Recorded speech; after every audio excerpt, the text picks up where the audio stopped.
Hola a todos. El tema que vamos a tratar en este video son los problemas ambientales en la hidrosfera o aquellos, digamos, relacionados a la hidrosfera.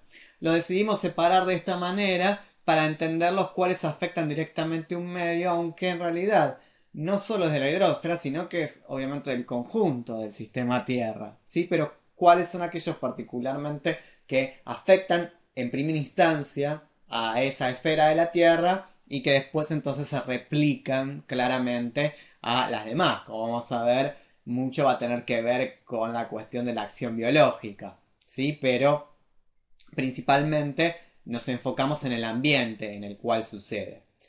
Previo a este video lo que le pedimos es que previamente vean el video relacionado a los problemas ambientales para ver cuáles son las maneras de encarar esta cuestión. Nosotros ya nos vamos ahora sí a enfocar al problema específico en la hidrosfera.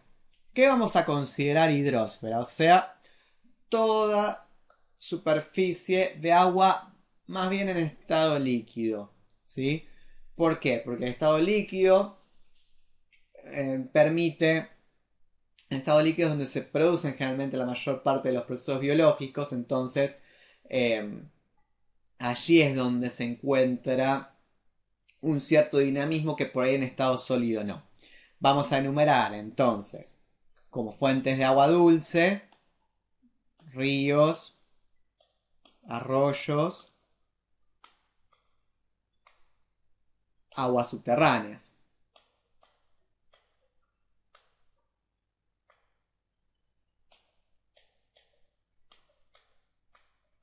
Lagos, lagunas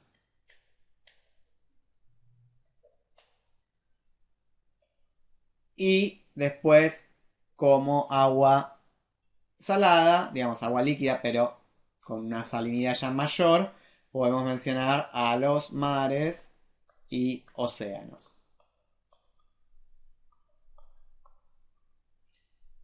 Digamos, allí entonces es donde se van a centrar principalmente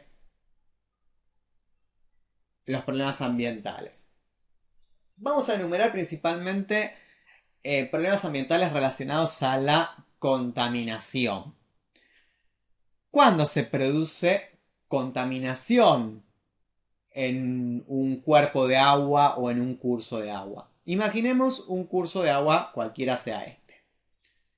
Cuando uno le incorpora una cierta cantidad de sustancias, ¿sí? Imagínense algún residuo industrial, algún residuo doméstico.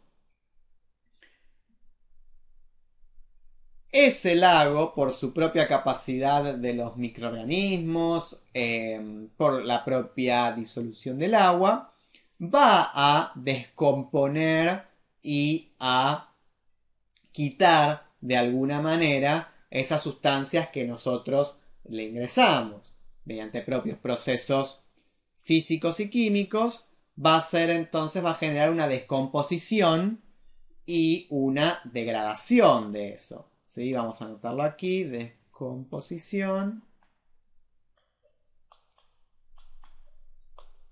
y degradación. Ahora bien, cuando la incorporación de ese contaminante es mayor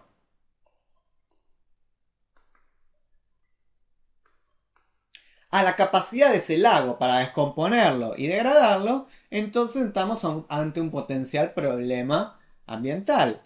Porque, además, si este lago está afectando o está en relación de alguna sociedad que vive o que necesita de este lago como fuente de agua, o mismo también como sumidero por estos contaminantes que está desechando, evidentemente estamos ante un gran problema o un potencial problema ambiental.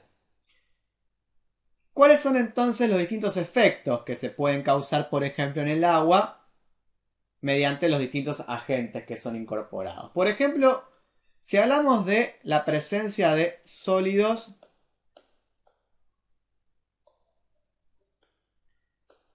en suspensión,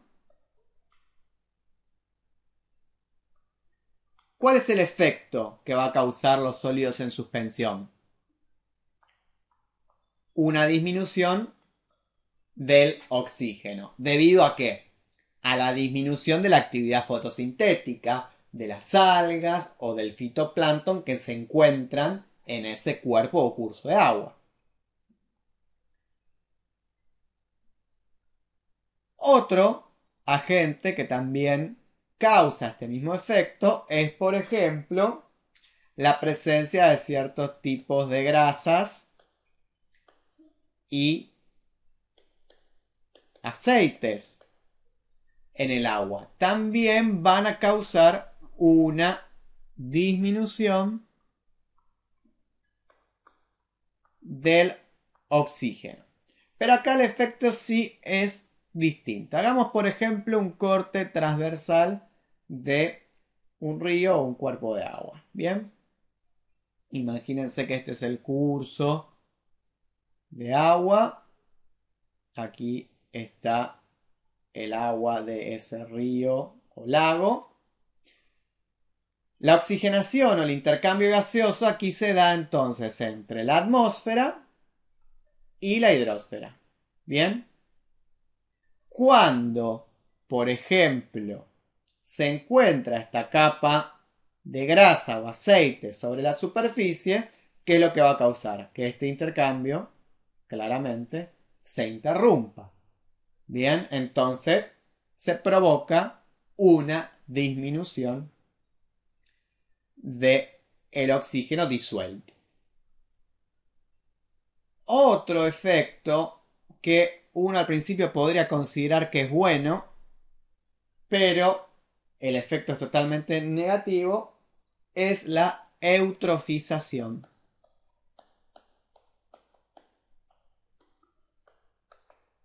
¿Qué es la eutrofización? Es el aumento de nutrientes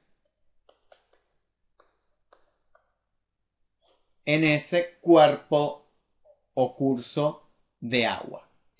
¿Por qué es negativo? El aumento de nutrientes provoca el aumento de la actividad biológica. Al aumentar la actividad biológica, cuando esos seres vivos mueren, entran en un proceso de descomposición y degradación que ese propio proceso consume muchísimo oxígeno disuelto en ese cuerpo o curso de agua. Entonces es ahí donde el efecto es negativo. O sea, se produce una disminución del oxígeno también disuelto en agua. Otros agentes que también van a causar efectos muy negativos sobre el agua son los hidrocarburos. Como por ejemplo el petróleo, ¿bien? Es un hidrocarburo. O sea, imagínense cuando se produce un derrame de petróleo en algún río, ya sea por barcos que chocan o porque, por ejemplo, en una plataforma oceánica en el océano, ¿no? Se produce una pérdida del petróleo. Piensen en los efectos negativos que esto también tiene. Primero que nada, una reducción de la luz, o sea, hay un menor ingreso de la luz solar, lo que provoca una disminución de la actividad fotosintética y por lo tanto una disminución del oxígeno disuelto en el agua. ¿Está bien? Además, daños a aves acuáticas,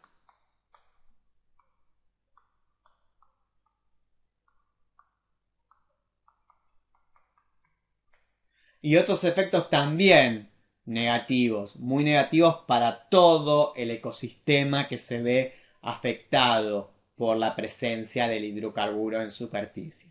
Bien, bueno, esperamos entonces haber sido claros con este tema. Lo que hicimos fue enumerar algunos de los efectos posibles que pueden causar los contaminantes y por lo tanto devenir en un problema ambiental en las aguas y afectar cómo entonces afectan a la actividad biológica y a la sociedad que utiliza por ahí ese curso de agua o cuerpo de agua. Muchas gracias por habernos escuchado, los esperamos en los próximos videos.